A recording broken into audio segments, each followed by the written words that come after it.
Era minha mãe, meu pai, o Lucas, o Felipe e eu. Os planos daquela época, do ano 2000, eram esses. A família se mudar para a Europa. Um certo dia de manhã, meu pai liga. Carlinhos, eu não estou conseguindo achar o Lucas. O Lucas saiu ontem e não retornou. Só que ali iria começar uma história que jamais alguém poderia imaginar. O estudante Lucas Vargas Terra, de 14 anos, veio para a Bahia junto com o pai e 2 irmãos há 3 meses.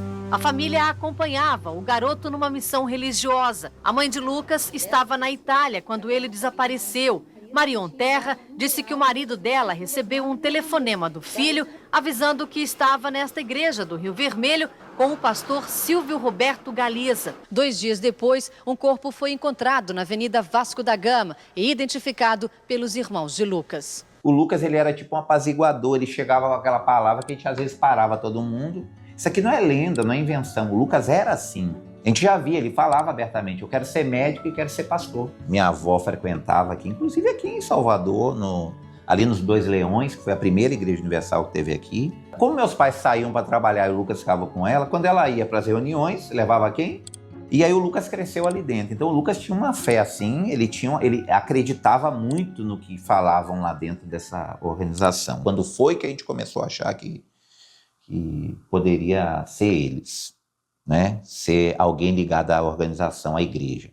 Teve uma reunião, poucos dias depois da morte do Lucas, que meu pai estava no mutirão de procura, que um dos condenados atuais, que era líder regional, que é o Fernando Aparecido da Silva, ele fez uma reunião proibindo que os jovens continuassem ajudando meu pai nas buscas. Uma criança morre por doença, já é um sofrimento muito grande. Agora imagine carbonizado num terreno baldio, em via central de uma capital. Virou um ofício, né, do meu pai e da minha mãe, tem que lutar por justiça. Ou luta por justiça ou segue a vida. Então, enquanto eles conseguiram sobreviver dessa forma, eles foram sobrevivendo. Esperamos, confio no Ministério Público, confio na Justiça, que alguma coisa vai acontecer, alguém vai ser preso. Quando meu pai faleceu em 2019, foi um baque assim para todo mundo. E aí eu vendo ali minha mãe sozinha, aí eu comecei a apoiar ela de bastidores, comecei a querer saber do processo. Aí foi que eu vendo minha mãe naquele sofrimento, eu tive que sair dos bastidores, porque não tinha mais meu pai, eu tinha que ajudar ela. E meus pais sempre nos protegeu, justamente para isso, para a gente poder viver. Eles absorveram toda essa carga, porque senão a gente não ia conseguir viver nossa vida. E muitas coisas que eu lia nesse início, eu não entendia. Aí eu ia ficar incomodando toda hora os advogados, perguntando, não, poxa, eu tenho que estudar mais esse processo, saber do caso. Porque é um absurdo isso, meu pai morrer sem ver justiça. Tem uma frase que meu pai sempre falava, inclusive para a imprensa, que eu vou contemplar todos os assassinos do meu filho atrás das grades de uma prisão. E ele não contemplou. E aí o que acontece? Eu comecei a estudar direito, para dar continuidade àquela luta do meu pai. Poxa, meu pai queria ser advogado para ele ter legitimidade. Eu tenho hoje legitimidade para poder entrar no processo. Só ficar na rua gritando por justiça não vai resolver. Hoje eu tenho legitimidade para poder entrar com um processo, como eu entrei no ano passado, contra o Estado da Bahia, para cobrar, para pedir explicações e cobrar todas as negligências que ocorreram durante esses 25 anos. O Estado ele não pode ser punido criminalmente, mas o Estado pode ser punido civilmente. Então, é isso que eu busco, a responsabilidade civil objetiva do Estado, em face de tudo que minha mãe passou. A existência dela nos últimos 25 anos é lutar por justiça, substituindo o papel que deveria ter sido feito pelo Estado. Depois de mais de 30 horas de julgamento, a sentença saiu às 9h34 da noite. Os pastores Joel Miranda e Fernando Aparecido foram condenados a 21 anos de prisão. O motivo do crime seria porque Lucas teria presenciado ato sexual entre os pastores. A defesa afirmou que o único assassino do adolescente foi o pastor Silvio Galiza, que foi condenado em 2007 e acabou solto por liberdade incondicional em 2012. Teve julgamento em 2023, foram condenados em 2023, o Fernando Aparecido da Silva e o Joel Miranda.